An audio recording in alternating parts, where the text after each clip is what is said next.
masih banyak infrastruktur di daerah yang belum maju. Di Pasaman, Sumatera Barat, akibat jembatan putus, seorang bidan nekat berenang menyusuri sungai yang deras dan menempuh medan terjal demi mengunjungi pasien.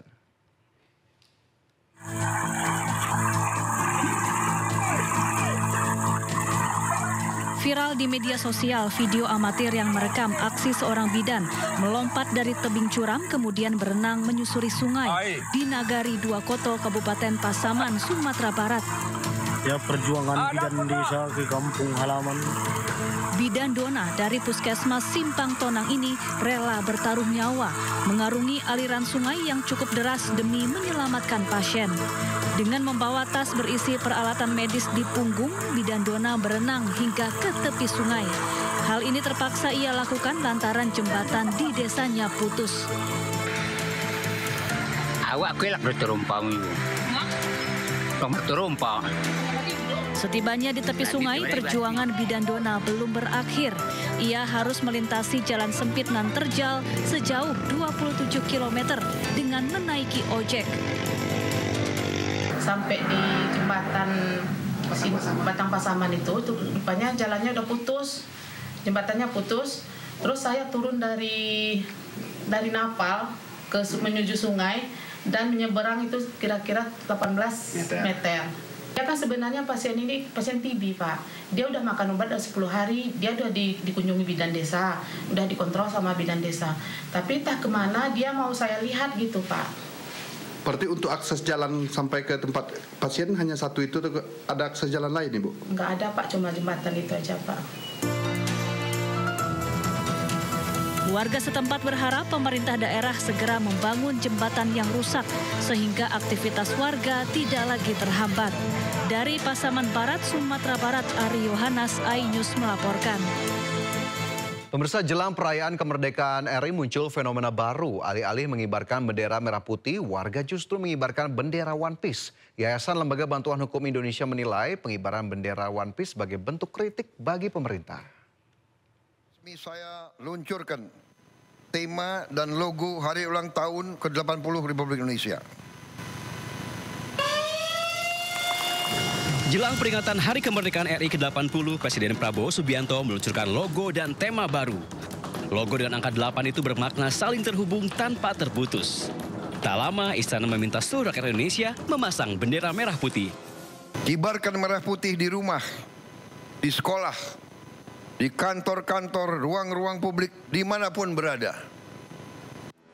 Namun alih-alih bendera merah putih yang terpasang, justru bendera hitam yang berkibar. Bendera bergambar tengkorak bertopi jerami itu diambil dari anime populer berjudul One Piece.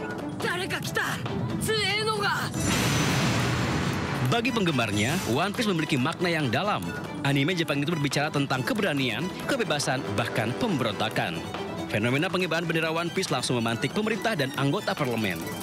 Menko Polhukam Budi Gunawan bahkan mengatakan aksi itu merupakan bentuk provokasi dan mencederai simbol negara. Sementara itu, Sufmi Dasko Ahmad, Wakil Ketua DPR RI, bahkan mengatakan pemasangan bendera One Piece dapat memecah belah bangsa. Mana dan itu memang ada upaya-upaya yang namanya untuk memecah belah persatuan dan kesatuan bangsa. Himbauan saya kepada seluruh anak bangsa, mari kita bersatu. Justru kita harus bersama lawan hal-hal seperti itu. Setali tiga uang, anggota Komisi 3 DPR Firman Subagio bahkan meminta pelaku pemasang bendera One Piece harus ditindak tegas. Kepada aparat penegak hukum, hendaknya atribut-atribut yang ada motivasi-motivasi tertentu itu harus ada larangan. Pandangan berbeda disampaikan Wamendagri Bima Arya Sugiarto. Bima menilai pemasangan bendera One Piece merupakan bentuk ekspresi dan kreativitas warga. Sementara itu, Yayasan Lembaga Bantuan Hukum Indonesia atau YLBHI menilai pengibaran bendera One Piece tidak dipandang sebagai ancaman atau pemberontakan, melainkan bentuk kritik bagi pemerintah. Jadi harus dipandang inilah kritik kepada pemerintah, kepada DPR, kepada kekuasaan kehakiman bahwa mereka tidak lagi menjadi aktor yang mendistribusikan keadilan. Ini adalah bentuk cinta mereka, bentuk semangat rakyat untuk berpartisipasi secara demokrasi. Makanya harus dihargai, bukan dianggap sebagai sebuah pemberontakan atau makar. Fenomena bendera One Piece hampir sama dengan fenomena Garuda Hitam dan Garuda Biru. Lewat cara itu, masyarakat tidak hanya berkreasi, tetapi juga menyampaikan aspirasi dan kritik kepada pemerintah. Tim Liputan iNews melaporkan. Sementara itu, Menteri Kebudayaan Fadly Zon juga meminta rakyat Indonesia untuk tetap mengibarkan bendera merah putih dalam merayakan kemerdekaan Republik Indonesia. Pasalnya pengibaran bendera One Piece dinilai bisa menimbulkan kesalahpahaman. Kita fokuskan ke depan ini, kita merayakan Indonesia merdeka. Jadi harus bendera kita lah yang utama. Jangan sampai nanti ada salah persepsi, kita merayakan Indonesia merdeka, nanti orang bisa salah paham, tidak semuanya memahami. Jadi saya pikir harus bijak lah. Jadi sebaiknya kita mengedepankan pemasangan atribut merah putih. Ya, pemirsa, di balik polemik pengibaran bendera Jolly Roger dari serial One Piece, ada berkah bagi para pelaku usaha konvensi. Jelang hari ulang tahun ke-80 Republik Indonesia, omset penjualan bendera bajak laut tersebut tembus hingga 300%.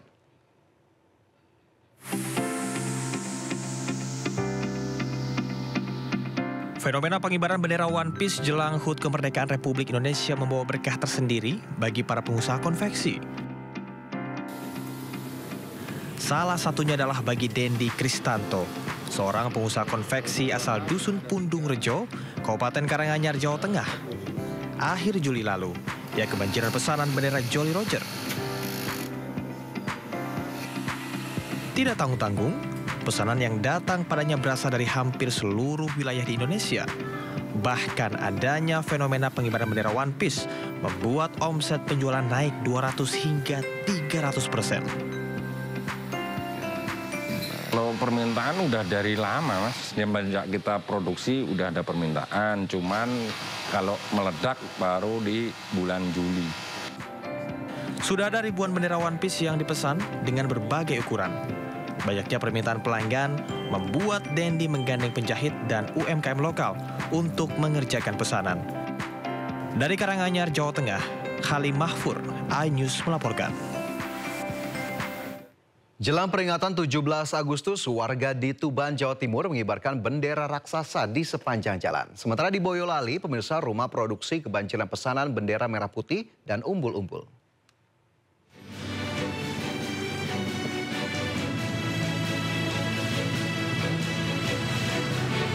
Semangat memperingati Hari Kemerdekaan RI 17 Agustus mulai terasa di berbagai penjuru daerah.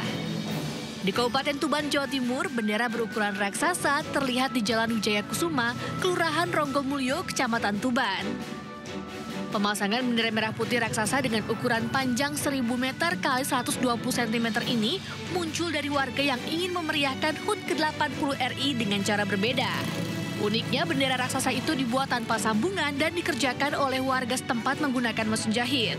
Warga harus bekerja siang malam selama hampir 3 hari. Ke-80 supaya persatuan kita semakin panjang, cinta tanah air kita semakin panjang, dan kita bisa menikmati hasil pembangunan di Indonesia ini juga semakin panjang. Sementara itu, salah satu rumah produksi bendera merah putih dan umbul-umbul di Desa Manggis, Mojosongo, Boyolali ramai pesanan. Pengrajin mengaku 2 pekan terakhir jumlah pesanan naik drastis hingga 100%. Permintaan terbanyak adalah bendera merah putih ukuran 60 x 90 cm yang umum digunakan di rumah warga setiap HUT kemerdekaan. Nah, kalau bendera sama umbul-umbul itu kalau sudah masuk bulan 6, bulan 7 gitu permintaannya biasanya udah mulai naik. Ada peningkatan harga nggak, Mas? Ya natural sih, Mas, standar. Bendera dijual dengan kisaran harga Rp5.000 hingga Rp20.000 per lembar. Sementara itu untuk umbul-umbul berkisar antara Rp15.000 hingga Rp30.000 per lembar tergantung ukuran. Jelang 17 Agustus, permintaan bendera merah putih diprediksi akan terus meningkat. Dari Tuban dan Boyolali, Pipit Wibawanto, Tata Ramanta, iNews melaporkan.